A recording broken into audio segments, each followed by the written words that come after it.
Çka janë në Kosovë gjithë këto agjenda? Nga njëra anë LGBT-a, nga ana tjetër lëvizja e Deçanit, grupi i Deçanit. Ne jemi popull vital, domethënë, në shqiptarët jemi popull aktiv. Apo kudo që shkojmë, domethënë bëjmë ndryshime, edhe historikisht, e din. Në Perandorinë Osmane më shumë se 33 kryeministra kanë qenë shqiptar. Edhe elita e Perandorisë Osmane kanë qenë shqiptar. Domethënë, nuk ka pas shqiptar që ka punu baushtell në kohë të Perandorisë Osmane. Kanë qenë ja general, ja ushtarak, ja sadriazem, ja figura të rëndësishme. Figura të rëndësishme. Dhe tash si shtet i ri, interesimi është prej shumë qarqeve që të ketë ndikimin.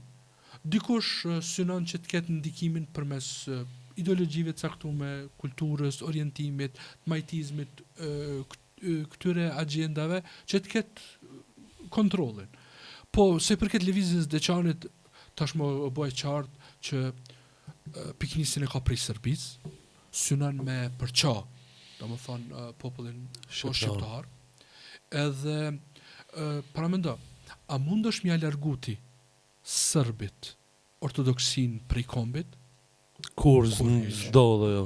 Ose më thon italianëve ju s'jeni katolik, ose francezë, ose protestantëve në Angli edhe aty. Pra, vetëm shqiptarit dikush don me zhvesh prej fesë.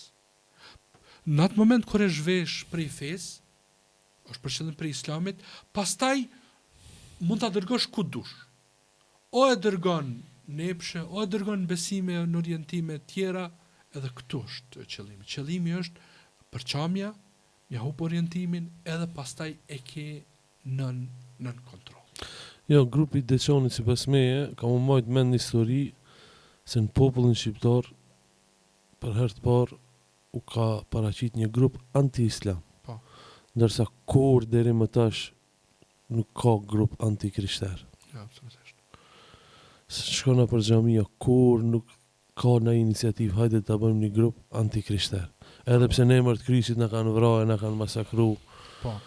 Domethënë edhe patriarri i tyre i ka legjitimu vrasjet e ushtarëve paramilitarëve pavë kur i ka nis për Kosovë, për Po flas për ortodoks, për katolik hiç më hiç. Për ortodoks, po. Kështu që kjo është një marrë edhe turp për gjithë krishterët shqiptar që nuk janë distancuar nga ky grup famkeq i Deçanit. Po ne nuk e di çka ju duhen edhe ndysha as islami, as krishterizmi nuk vun për njerëz.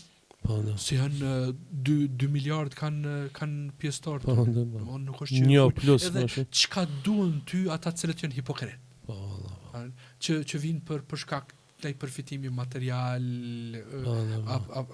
apo diçka tjetër. Kështu që kjo është absurde. Nuk ka fe shqiptare.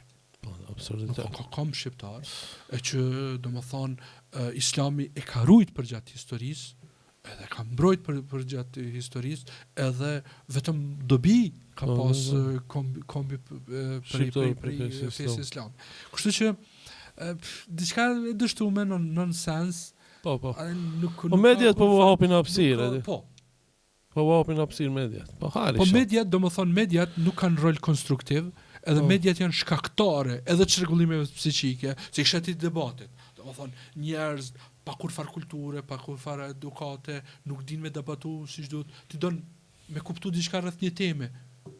Po përfiton emisioni edhe ato që i ke ditë, edhe ato i harron, jo që mëson diçka tjetër. Mirë po, këto nuk janë diçka të qëndrueshme, nuk janë diçka që kanë vlerë të ndërtuar mbi dija ose mbi një sinqeritet, mbi një të mira, diçka. Kur, domethënë është tentim i kohët për arsye se ndëgja. I dështuar, diet. Kombi jon nuk është këmbë që 100 vjet, domethënë e ka pas jetën të shtruar me lule. Me vështirësi, e një këmbë që ka pas vështirësi, ka përjetu lufta, e varfëri, e vështirësi, nuk ka mundësi mja u hedh, domethënë aq lehtë. Dikush që paguhet për agjendat caktuar. Po.